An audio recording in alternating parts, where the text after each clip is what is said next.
You know, when you are asking that there are so many things and what is it that needs to be done, I'm reminded of the time when Mahatma Gandhi returned from South Africa to India.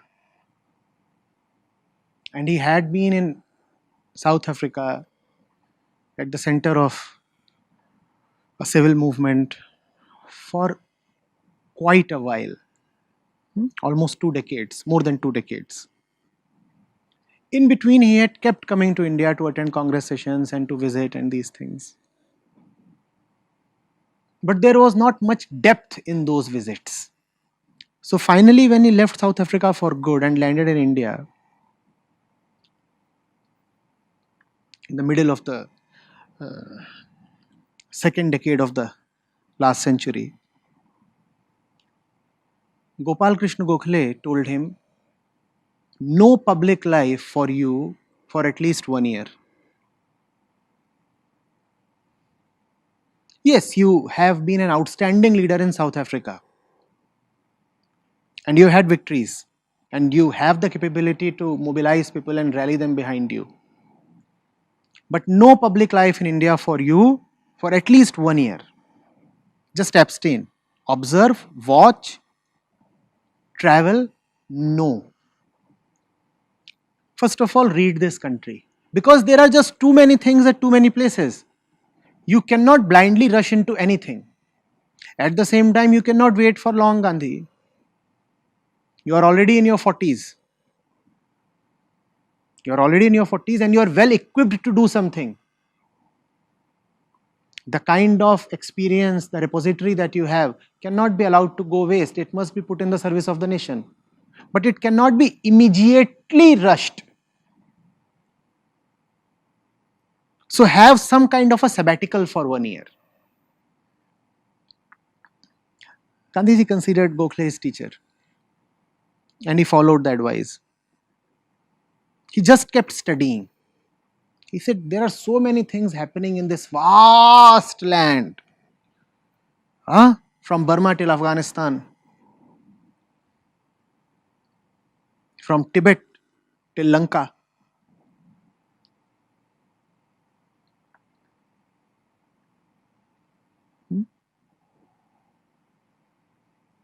And then he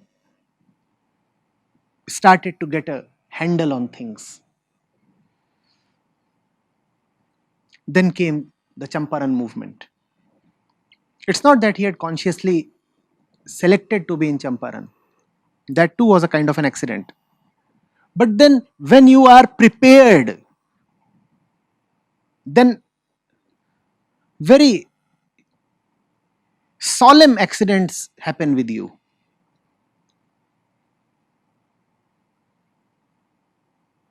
Even accidentally, the right things can happen to you only if you are prepared.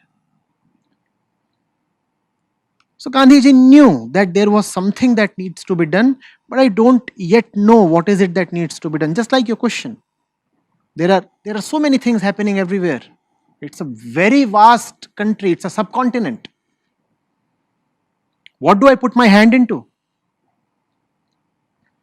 So he was reading, he was meeting people, he was traveling extensively, he was studying the Indian landscape.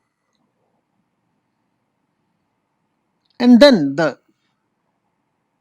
accident happened. Somebody from a god-forsaken village, a district in Bihar, came to him and kept shadowing him and said that such a thing is happening there and we need you to come and support us and defend our rights. The British masters are forcibly asking us to grow opium on 15% of our land, and that's exploitative. Are you getting it? If you are serious about the whole thing, what would you do? You would do what he did. You would read, you would meet, you would travel. You would observe. You would be all the time alert. You'd want to find out an opportunity. And it's far easier today. It's the information age. Even traveling is far easier today. At that time, to reach Champaran, you had to travel on an elephant back. That's how Gandhi reached.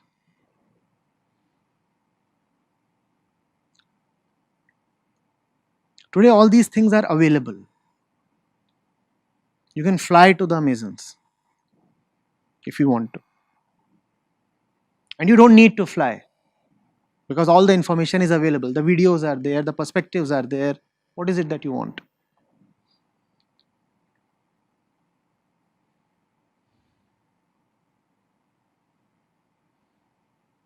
Hmm? So, your sincerity is judged by all the background work that you are doing. You cannot say you want to do good to the world. You cannot say that, for example, you are very concerned with climate change and you do not know the scientific basis for all that is happening. You cannot just rush into some activity or the other. You cannot become a social media warrior or a placard soldier without knowing the fundamentals. Don't you want to study the science first? Don't you want to know what kind of actions are best suited if you want to fight this catastrophe? And if you do not know what action is best suited to fight it, how are you taking any action? I'm asking you, with no bias against tree plantation, how do you know that planting trees is the best way to counter this menace? Do you have the numbers? Without having the numbers, why do you just want to offer a nominal service to the cause? Hmm? Must you not first of all study the UN reports? And there are so many other organizations keeping a watch over the climate.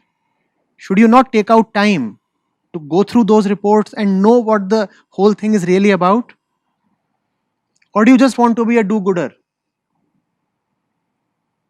Hmm? A society man. It is often fashionable to do all these things.